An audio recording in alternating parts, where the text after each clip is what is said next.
I talk to professional groups sometimes, many of whom are not recovered people, and give them a pitch about how abstinence is the essence of recovery. You know, you abstain from whatever drug it is or whatever addiction it is that's got hold of you, but that the quintessence, the pure form of recovery, always and ever is spiritual growth.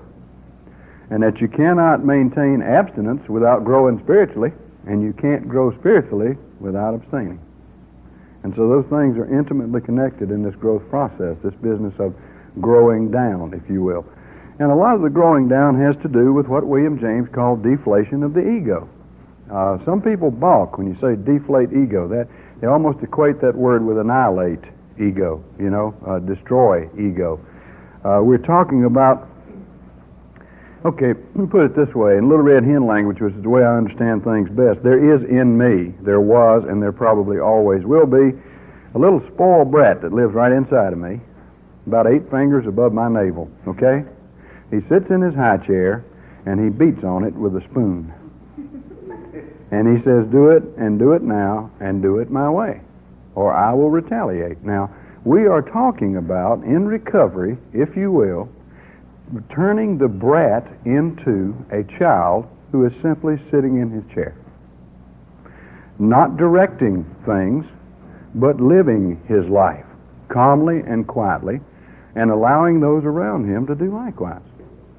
So we're talking about getting healthy here. We're not talking about killing the kid. That's a big jump. We're not talking about that.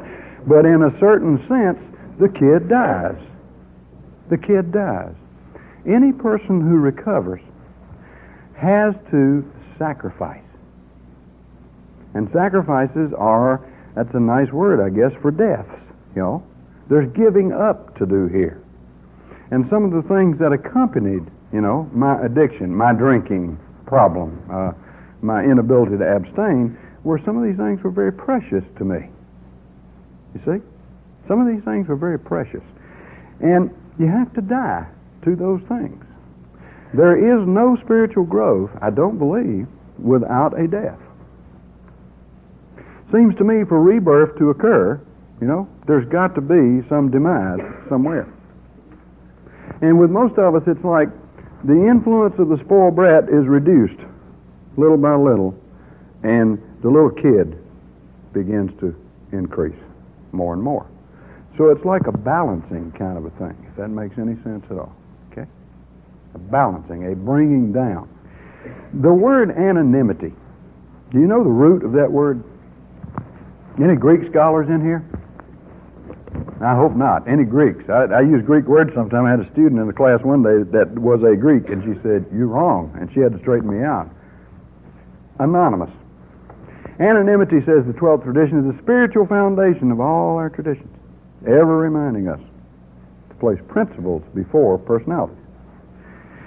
Anonymity is the greatest ego deflator on the face of the earth. That's what it's for. It says when we're outside that door out there, we're many different people, many different statuses, if you will, as society has us in, these levels of society, whatever they may be. But when we walk through that door, titles disappear. Educational status disappears. Male and female, even, ideally, disappear. Particular religious beliefs, which we honor among each other, are left outside that door. And we come in here equal. Okay? We come in here equal. Anonymity, okay? Means I'm no better than you. I'm no worse than you. In the truest sense, I am you. What happens to you happens to me. What happens to me happens to you. It is the greatest bonding mechanism on the face of the earth. And we read through those 12 traditions, and we read about anonymity, and many of us consider anonymity like a Band-Aid, a protective covering that you put over a sore called alcoholism or addiction or of some kind. It's not. It's a leveler. It's an ego deflator. If you will take the time someday to look at all of the 12 traditions, please, from an ego deflation standpoint, you're going to see what the 12 traditions are really for. All of those 12 traditions are saying, individual, reduce the ego. Fellowship, keep the ego reduced, or we will destroy one another. a very important kind of a process. It really is. So we're trying to take the spoon from the spoiled brat and saying, hey, kid, we love you. You know, don't tell us what to do. Settle down a little bit. And the irony of spiritual growth is that only the kid can grow that way. Only the brat can lay down his spoon. I can take it away from him, but he'll pick it up again as soon as he gets a chance. Only the brat can lay down his spoon. Now, each of us in this process of growing down are carrying with us a certain attitude, a certain outlook on life. Did you know there's an addictive outlook? I believe that there is. I sit down with people. One gentleman was mentioned he was bulimic. I'm alcoholic, but I bet that he and I could sit down and talk in terms of attitudes and outlooks and feelings and values and beliefs, and we're right on. We're right on. I found my detour in alcohol. He found his particular detour in food and in binging on it. Okay? We carry with us a certain outlook, and we don't come in the world with the outlook. Now, we're talking about getting back to where we were to begin with, okay? Through a process of called rebirth, along with regeneration. Being made all over again. That's the process of growing down. Rebirthing, going all over again. Each of us deals with this thing right here.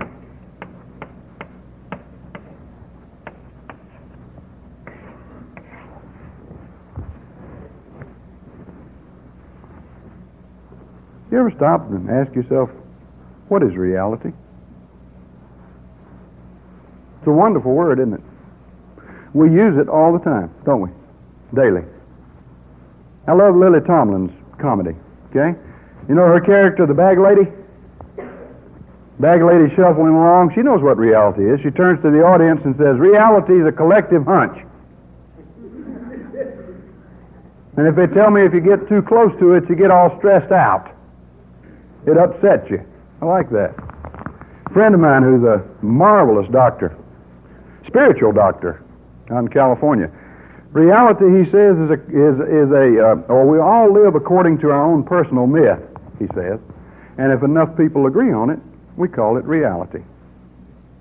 It's Paul Brenner. If you ever get a chance to read any of his stuff, one book he wrote called Life is a Shared Creation, another one that he wrote, Health is a Question of Balance, in which he says mind-boggling things like, isn't it a shame that we never notice we have a thumb until we jam it in the door? He's a nutty doctor. He's brilliant, absolute genius. To hear him talk is a gas, I'll tell you. Okay? And he became anonymous. He was the head of female cancer service at a very large university and got bored with it and started treating people with prayer and meditation. He'll spend a day or 2 or 3 days with one patient. Okay? Somebody tell me what reality is. Anybody? Nobody wants to tell me what reality is. Am I going to have to go home not knowing what reality is? Patty, tell me what reality is.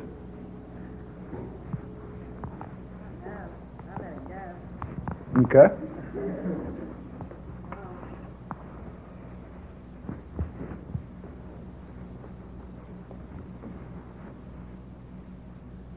think it's the way things really are, not the way I want to see them. The way things really are and not the way you want to see them. Yeah.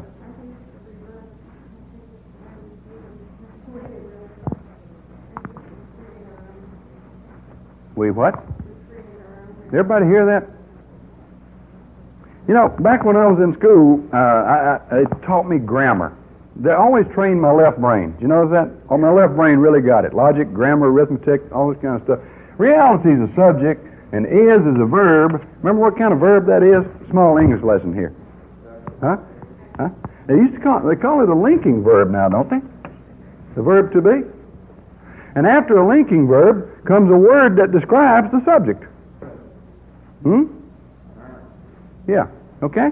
Reality is now. You said you make your own reality. I agree. I fill in this blank. I could go around this room and take a secret poll, right on a piece of paper, what reality is. Everybody here would have an opinion about what reality is, and some of them would miss each other by miles, and some of them would come very close together. And if we got into certain aspects of reality, they'd start coming even closer together until we got the addictive view of reality. But just for now, let's say this. Reality is for me what I see it to be. I agree with you. Reality is for me what I see it to be.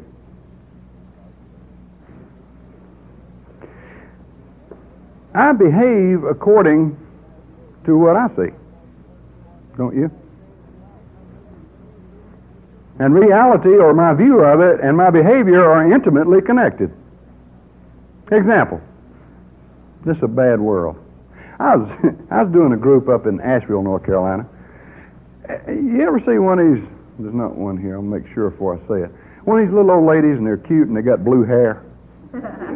You know how they put that stuff on their hair, and they get it all blue and everything. She's the prettiest little thing you ever saw. Absolutely denied she was an addiction. She'd been on an addict. She'd been on Valium for 23 years, right? She could not be addicted to it because it was prescribed by her doctor. Okay, one of those. Bless her heart, I hope she's still alive. And I asked her, what is reality? And her response was, do you really want me to tell you? I said, yes, ma'am, I do. Are you sure? Yes, I do. Are you really sure you want me to tell? I almost had to pull it out. Yes, I want to hear what reality is. She said, okay. Life is a plunger, and we're all pieces of shit. You hear that? That's the way she filled in that blank. What kind of life you think she had, Carol? God, what a bummer. You know? You think your view of reality doesn't affect your behavior? And the lady did. She had a rotten life, and she was depressed a lot, you know? And she was anxious a lot, and Valium was indicated, one of the detours. You see? I make my reality. I live according to what I see. If I see you as friend, my behavior toward you is quite different than if I see you as enemy, etc., etc., etc. And it is I who see you that way. All right? Then this brings up a question. If my behavior is so intimately related to my view of reality, who's responsible for my behavior? That one hurts, doesn't it? Me. That's right. The eminent philosopher Pogo put it very well, folks. I has found the enemy, and he is me. I form my reality. I live according to what I form there. Okay? Now, what does it tell us to? If, suppose, what can I use for reality here? Let's just use this key. Now, what Lisa sees is different than, what's your name? Jerry. Than what Jerry sees. And that's different than what you see in the green cap. What was your name? Bill. It's different than what he sees. It's different from what I see. Every one of us in here sees a piece of that reality. Is that not right? Then, what lesson can we learn from this? Reality is point of view. Another lesson. If I want to know more about what really is, I must relate to you. There is simply no way for me to find out about the fullness of life and reality, okay, without you. There's the magic word, we again. But we egomaniacs believe that our point of view is the only right point of view, and we run around trying to convince everybody else that it is because we're so afraid that it isn't. Any of you know any AA fanatics? I was one. I know what they're like. They secretly walk on water. Or try. You see? Any of you know any religious fanatics? Certainly. There are fanatics everywhere. Frightened, egocentric people who are determined that their point of view must be supported by everyone else. Okay? So we need each other. Each of us is responsible for his or her own behavior. And we behave according to what we see reality to be. Are you with me so far? Now, we have widely differing viewpoints on what reality is, and yet many people share a common point of view. I ran around with a bunch of people who shared my view of reality. Did you all not do the same thing? I was admitted to a fraternity in college because ostensibly I shared their point of view. I went to the Baptist church and sat next to old Miss Sims because ostensibly I shared her point of view. I fit. And I ran around with Egghead and Junk and Ducky and that bunch that I ran with, you know. Crazy names we had for each other. It's calling me Sweet Lips beside then instead of Puddinhead, by the way. And I shared that point of view. Now tell me something. You run around with a drinking or drugging crowd. You share that point of view. You go into treatment or you get sober and you stay sober 2 weeks and you go back with that crowd and you drink again and it surprises you. Why should it surprise you? And these old uglies around the programs, they change your playgrounds, change your playmates. Well, they don't like my people. It's not that. It's that if you're going to fit, you're going to have to share that point of view. If you share that point of view, you're going to do again what you're doing before. There's no two ways about it.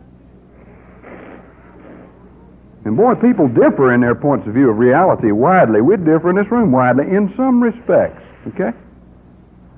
Philosophically, there are differences. About psychology, there are differences. About what human beings are and are not, there are wide differences. We know this. But certain people share common views of reality, essentially common views of reality. Did you know that? We talk about certain religious groups, and they share a common view, and certain philosophical groups, and they share a common view. But there are two other groups of people that share a common view of reality that I never thought of until I really got thinking about this. Healthy people and unhealthy people share a common view of reality. Any of you ever understand healthy people? I mentioned this last night. I just never understood healthy people. I didn't know how to be healthy. I had to have someone to teach me who had to learn from somebody else, who had to learn from somebody else. Yes, we do need one another. Let's do a little scenario here. The healthy guy. The alarm clock goes off in the morning,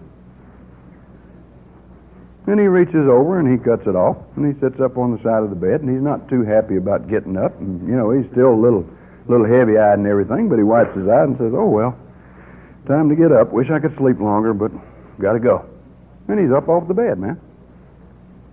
Goes in the bathroom and passes the mirror and sees his image and says, you're not the prettiest thing in the world, but you're not the ugliest one either. I believe you're enough. Whatever comes up today, I think you can handle it. This is the healthy person talking to himself in the mirror. I never understood that. By this time, he is singing, right? He hadn't been up 10 minutes. He's humming a little tune to himself while he, begins to shave. This is the healthy person. And he's talking to himself, dialoguing, and he says, got to go to the office today, and you got that job to finish, and Sam's trying to, get in your way here. There's always going to be somebody trying to get in your way. Don't let it bother you. Go ahead and do the best you can. It'll be all right. You're going to make mistakes today. It's okay. It's all right. Everybody makes mistakes, he says. You got problems. All of them are not going to be solved by bedtime tonight. But the unsolved ones will not keep you awake. He's humming, singing, shaving, not cutting himself, talking to himself, liking himself.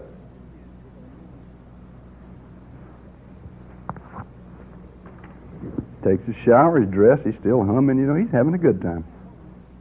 Dresses, goes to the door, his wife comes up, and he says, I love you, baby. See you tonight. Gotta go, He goes out to the bus of life, which is pulled up to the curb, and heads for the passenger section. You know people like that? Yeah? What kind of day you think he had? I mean, he set himself up pretty good for that day, didn't he? Probably came home, had a good day. Probably sleeps good at night. I never did. How about you? Unhealthy guy. Scenario. Alarm clock goes off. He prays. Oh, shit. That's his prayer. Puts on the snooze alarm. Says, I'll sleep till it goes off, and he hits it and prays again, right?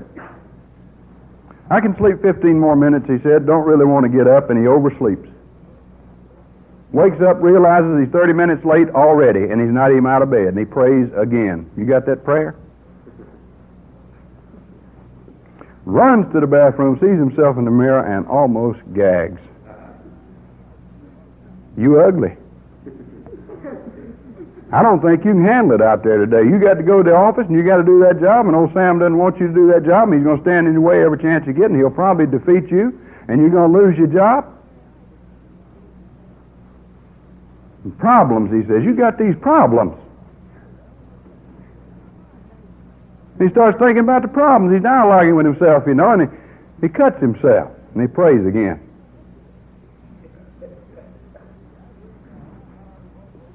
And the problems kind of feed on one another, don't they? Once you let one of them have its run, the other one comes behind it.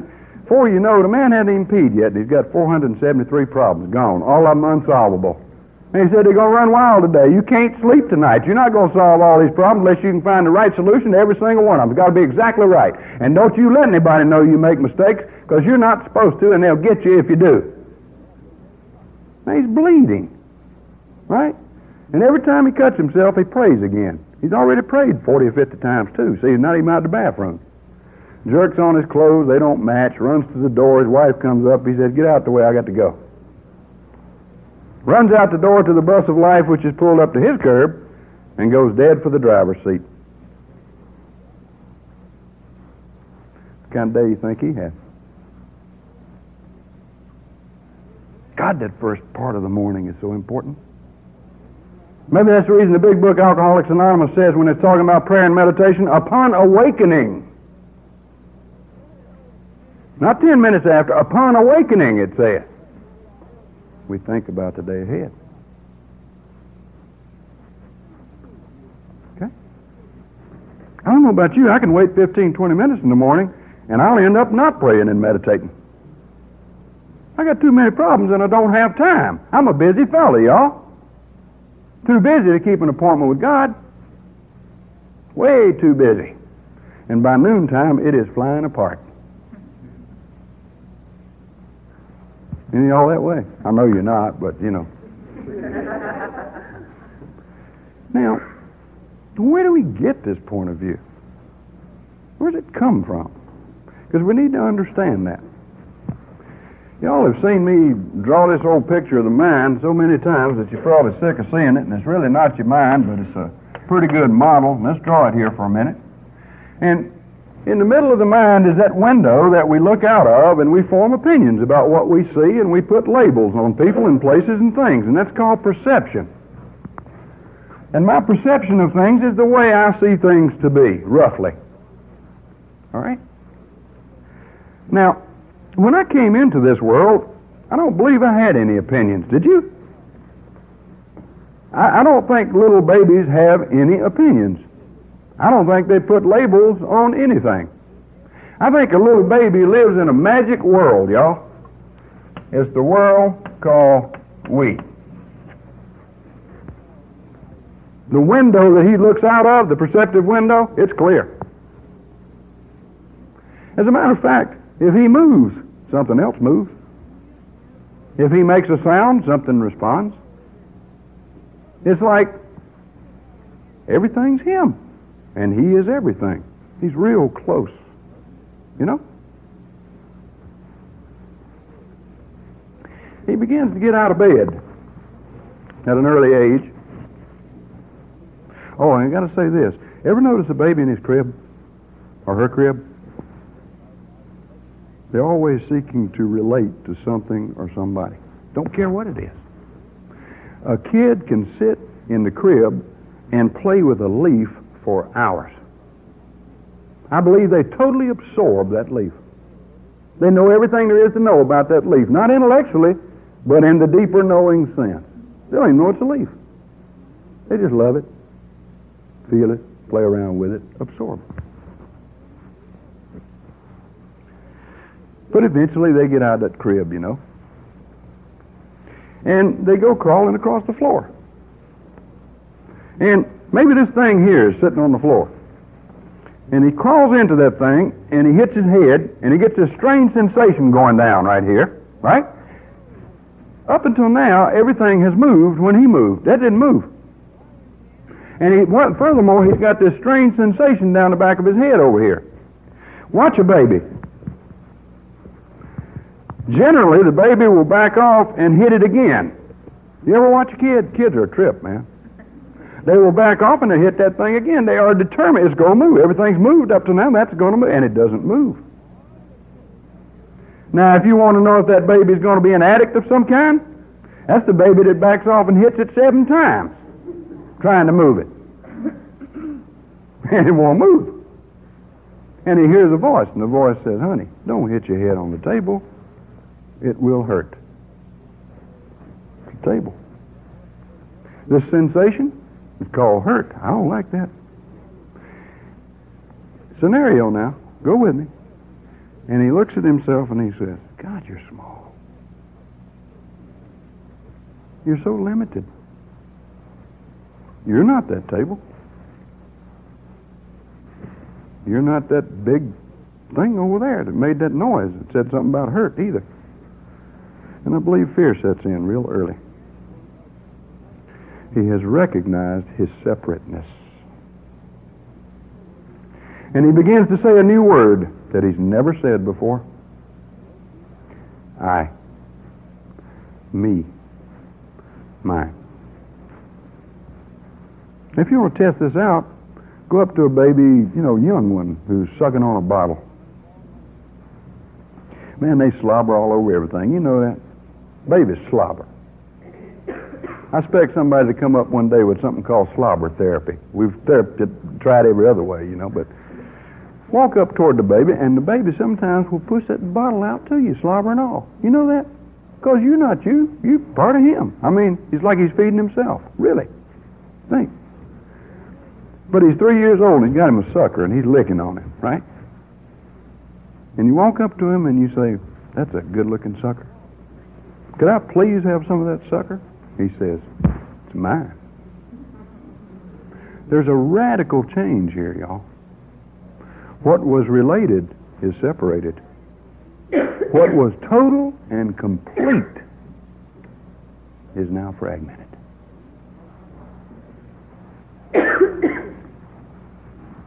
Now, this kid begins to form a system of things that are very important to him. System of what we call values, huh? I'll write it out here. And his values begin to impact on his outlook, on his perceptive window. His first value may be, it's important for me not to hit my head on the table because it hurts, right? Let's stay simple. He begins to form a whole system of opinions now in my life. I need filling.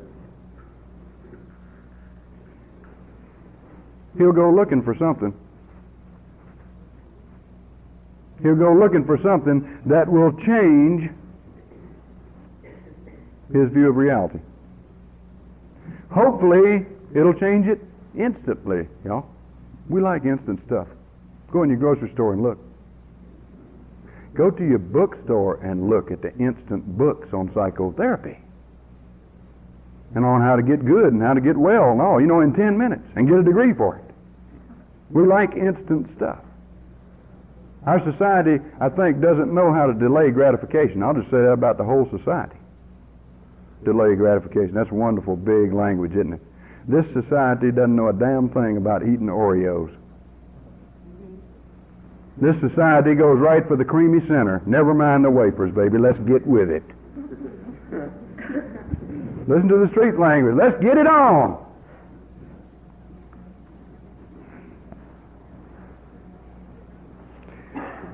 So we find something that's instant.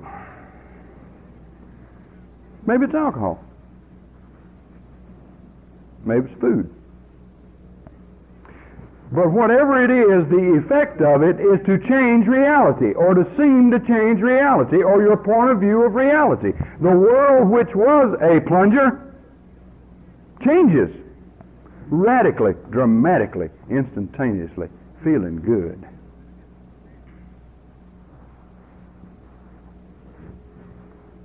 That's wonderful, isn't it? That's what they call the elixir of the gods, I guess. Did I share with you last time I was down here about A.E. Housman, the English poet? Any of you read his poetry?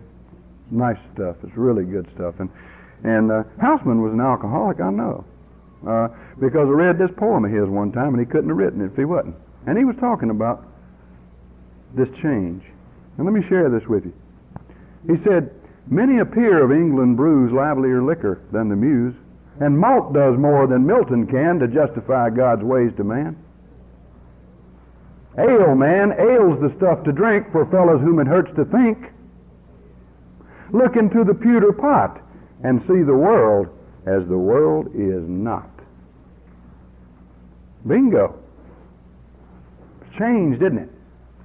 The major reason that I drank and used drugs and did a lot of other addictive things was that those things seemed to change reality. Seemed is an important word. They never did. Reality was always worse when I returned. Housman said that too. Look into the pewter pot and see the world as the world is not, he said, and faith 'tis pleasant till 'tis past. The mischief is, it will not last. Well, I've been to Ludlow Fair and left my necktie God knows where, and carried to my home or near pints and quarts of Ludlow beer. And then the world seemed none so bad, and I myself a sterling lad, and down in lovely muck I've lain happy till I woke again. And then I saw the morning sky. Hi-ho, the tale was all a lie. The world, it was the old world yet, and I was I, and my clothes were wet. And nothing now remained to do but begin the game anew. Tell me he wasn't a drunk.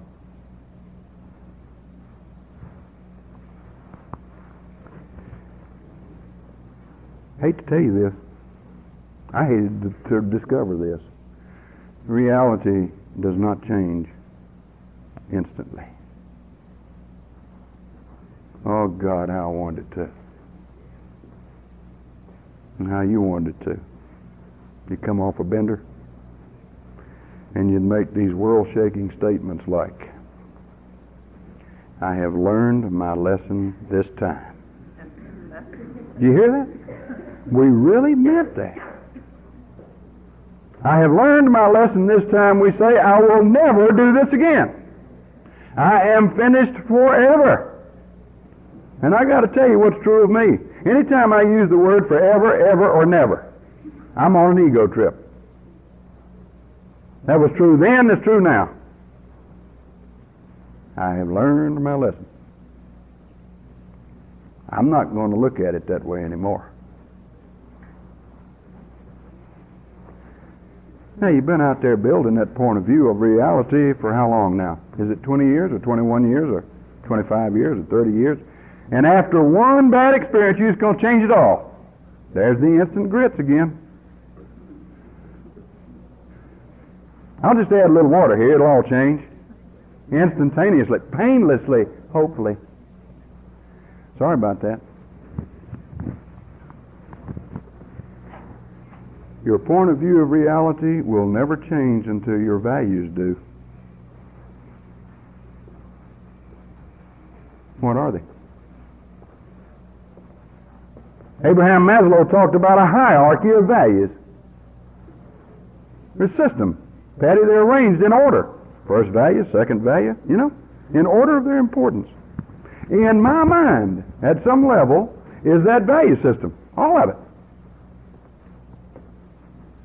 If I ask you, honestly now, if I ask me, to write down on a piece of paper your top 5 values, could you do it? I could probably write down, what I wish they were and what I thought they were. But I doubt if I could do that.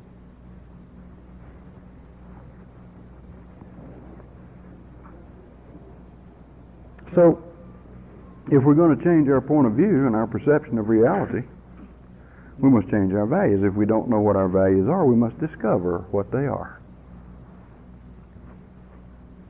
How do you do that? Look at your behavior. That hurts. But it's a dead giveaway.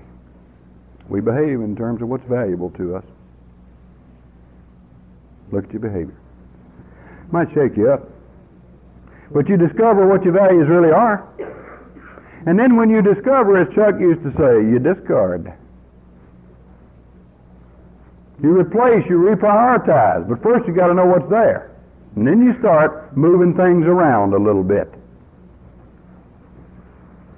And what happens is this. Okay? Now, you will never change your perception unless you change your beliefs. Your opinions about what's right and good and true and real and all these things. Your opinions about this reality thing, right? What are your beliefs? What do you believe? Do you know? Then how do you know? Look at your behavior. Discover. Discard. Reprioritize. Replace.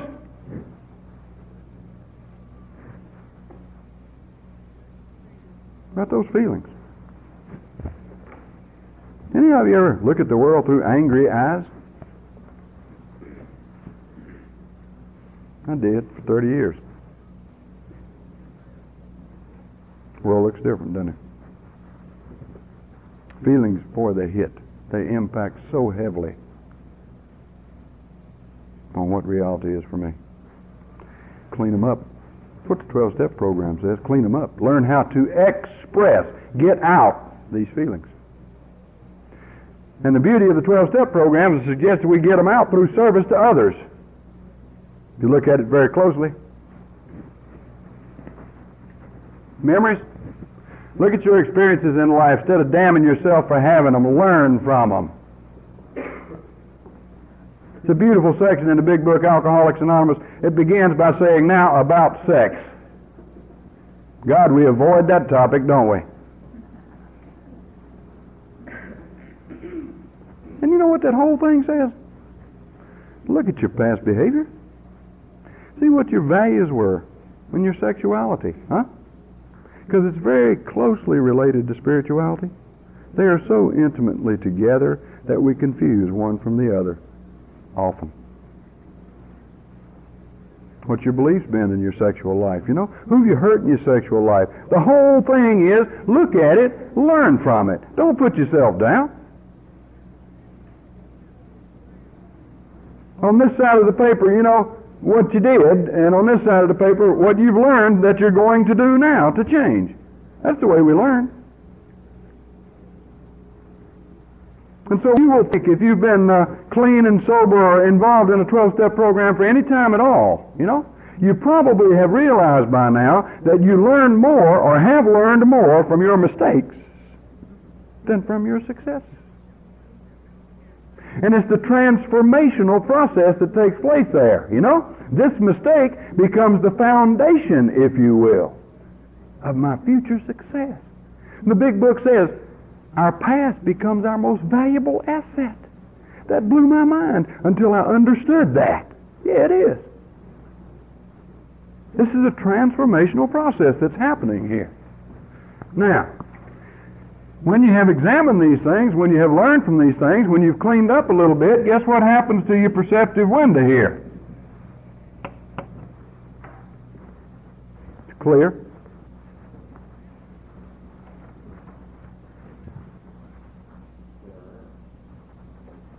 Like a child. Unless you become as a little child.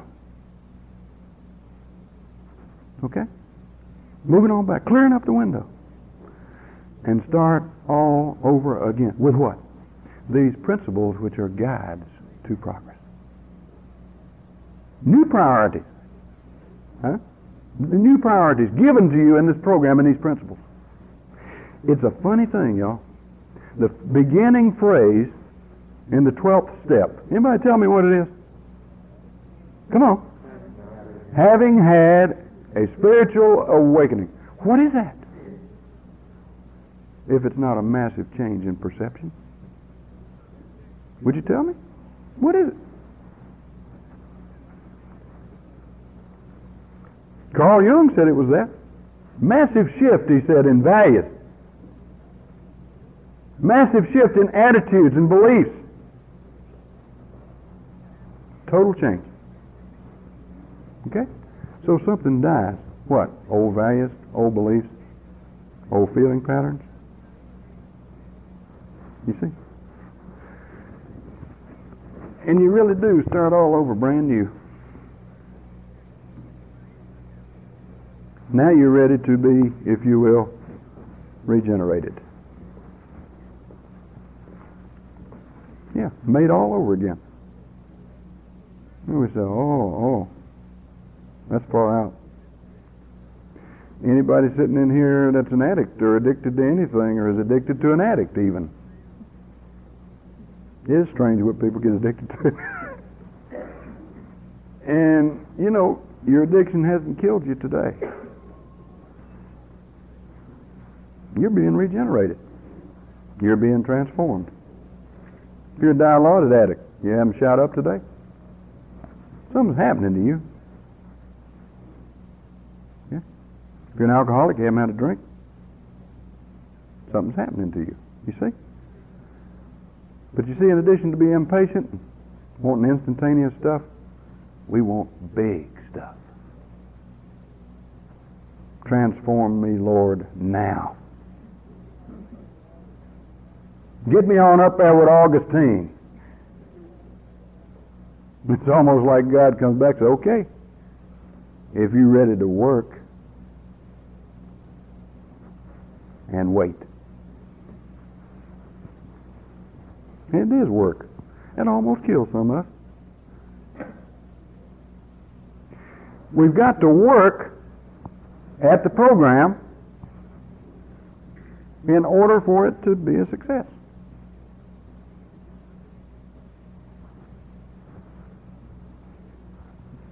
And we balk. I'll go this far and no further. What do you mean 90 meetings in 90 days? Oh, I can go. My job won't let me do that. What do you mean get a sponsor? I don't want to bother anybody. What an ego trip. Well, you worked pretty hard to become a drunk. And you work pretty hard to become addicted. And you think you're going to get over it on a slide? You think God is some large foolie bear riding across the clouds on a tricycle?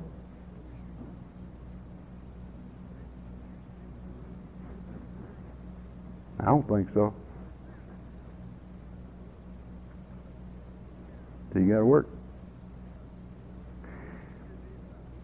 Any of you familiar with a German philosopher by the name of Friedrich Nietzsche? Nietzsche fell into great disrepute, you know, because Hitler liked him. Nietzsche died in the nut house when he was 40. You know, what could he know?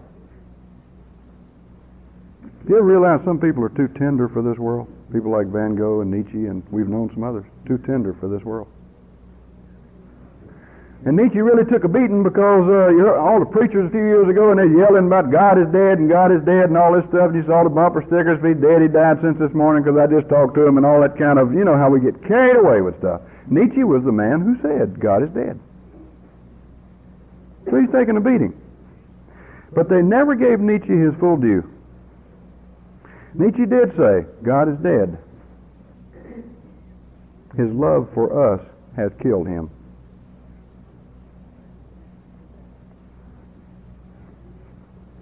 You know what else he said? He who has a why to work for can put up with any how in order to get there. If your goal is sobriety, and it's strong enough and important enough to you, you'll put up with what it takes. You'll do what it takes to get there. And if it's not, you won't. Okay? Change doesn't just happen. Not real change. Only illusions. Okay? Now, I think we're going to break for just a little bit. It's about what? It's about 2 o'clock. Jerry, do you want to say something first? Okay. And let's take, I don't know, what do y'all want to take? About 10, 15? Come on back. And we'll go from there. I want to talk to you a little bit next about maintaining things in terms of watching. If you don't know what that means, maybe I can tell you. All right?